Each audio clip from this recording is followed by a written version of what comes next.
कृषि कानून के खिलाफ किसान आंदोलन में मारे गए किसानों और गलवान घाटी के शहीदों के परिजनों को तेलंगाना के मुख्यमंत्री के चंद्रशेखर राव की ओर से आर्थिक मदद दी गई। यह मदद राशि चंडीगढ़ के टैगोर थिएटर में आयोजित कार्यक्रम में दी गई।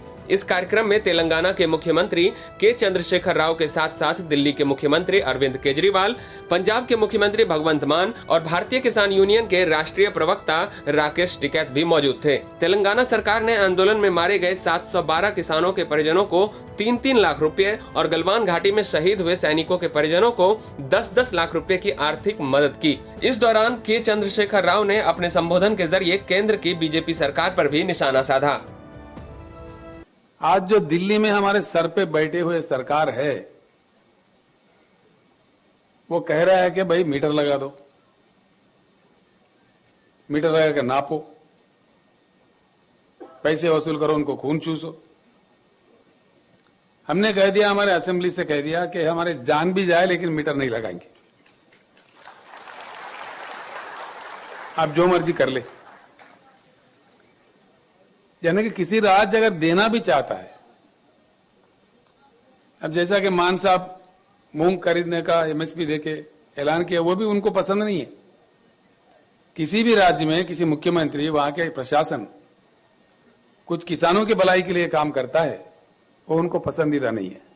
दिल्ली के मुख्यमंत्री अरविंद केजरीवाल ने अपने संबोधन में जहां एक और किसान आंदोलन में मारे गए किसानों और गलवान घाटी में शहीद हुए जवानों को श्रद्धांजलि दी, तो वहीं दूसरी तरफ वो भी केंद्र सरकार पर हमला करने से नहीं चूके। केजरीवाल ने आंदोलन के शुरुआती दिनों को याद करते हुए कहा कि केंद्र सरकार किसान आंदोलन को खत्म करने के लिए दिल्ली के सभी स्टेडियम को जेल बनाना चाहती थी। मुझे याद है जब सबसे पहले पंजाब से और हरियाणा से किसान चले थे और किसान दिल्ली की तरफ कूच कर रहे थे और रास्ते में थे किसान, तभी हमारे पास केंद्र सरकार से एक फाइल आई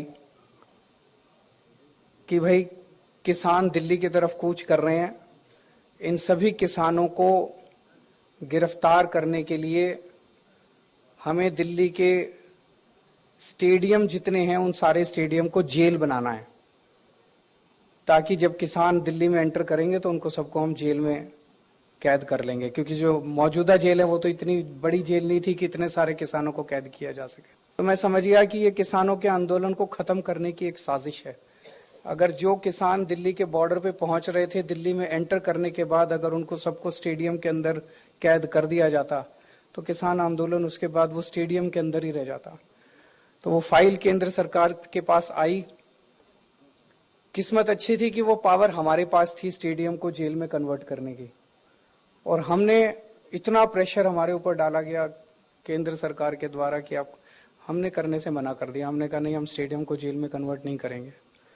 और उसके बाद इतनी ज्यादा नाराज हुए सब लोग, लेकिन हम किसानों के साथ खड़े रहे। बता दे, 3 कृषि कानून को लेकर दिल्ली के अलग अलग बॉर्डर पर 1 साल से ज्यादा समय तक किसान आंदोलन चला था, जिसमें करीब 700 किसानों की मौत हुई थी। आगे चलकर प्रधानमंत्री नरेंद्र मोदी ने इन कानूनों को वापस ले लिया, जिसके अगले ही दिन तेलंगाना के मुख्यमंत्री के चंद्रशेखर राव ने शहीदों के परिजन को आर्थिक मदद की घोषणा की थी। ब्यूरो रिपोर्ट, हरियाणा तक।